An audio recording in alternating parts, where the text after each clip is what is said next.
ಇನ್ನು ಮುಂದೆ ನಿಮ್ಮ ನೆಚ್ಚಿನ ಧಾರಾವಾಹಿಗಳ ಫುಲ್ ಎಪಿಸೋಡ್ಗಳು ಸನ್ ನೆಕ್ಸ್ಟ್ ಆಪ್ನಲ್ಲಿ ಮಾತ್ರ.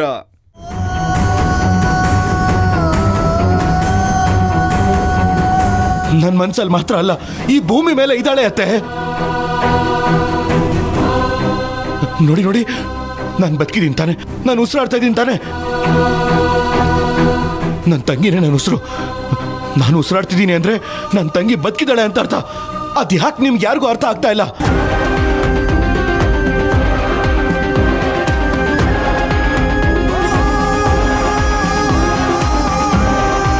ಶಿವರಾಜು, ಇದೆಲ್ಲ ಕಲ್ಪನೆ ಅಲ್ಲಪ್ಪ. ತುಳಸಿ ಬದುಕಿಲ್ಲ ಅನ್ನೋದು ನಿಜ. ಎಲ್ಲರೂ ಸ್ವಲ್ಪ ಸುಮ್ಮನೆ ಇರ್ತೀರಾ? ಯಾವ್ದು ಕಲ್ಪನೆ, ಯಾವ್ದು ನಿಜ? ಕಲ್ಪನೆಯಲ್ಲಿ ಬದುಕ್ತಿರೋದು ನೀವುಗಳು.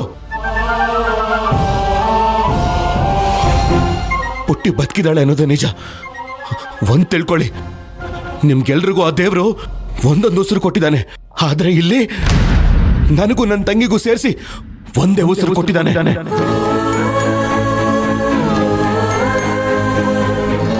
ಪುಟ್ಟಿ ಇಲ್ಲ ಅಂದ್ರೆ ನಾನಿರಲ್ಲ.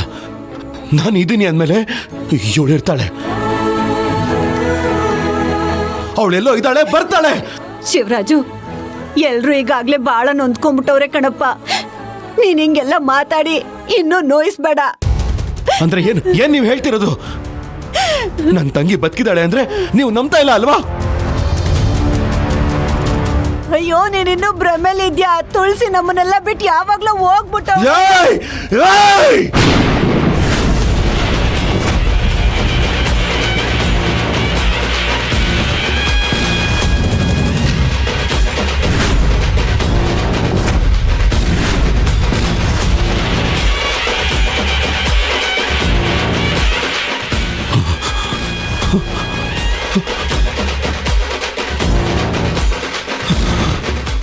ಪುಟಿ, ಒಡಿಯಕ್ ಬತ್ಯನಪ್ಪ, ಒಡಿ.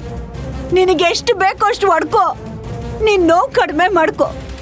ಆದ್ರೆ ಎಲ್ಲದಕ್ಕೂ ಮುಂಚೆ ಈ ಸತ್ಯನ ಅರ್ಥ ಮಾಡ್ಕೊಂಡು. ಮುಚ್ಚು ಬಾಯಿ. ಹಂಗಲ್ಲ ಕಣಪ್ಪ.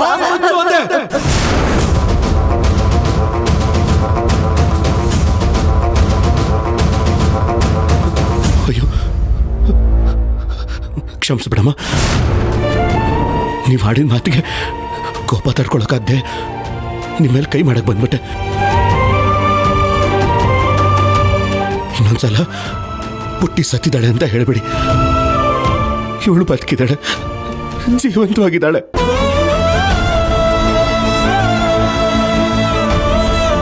ಅತ್ತೆ ಮಾವ, ಅವತ್ತು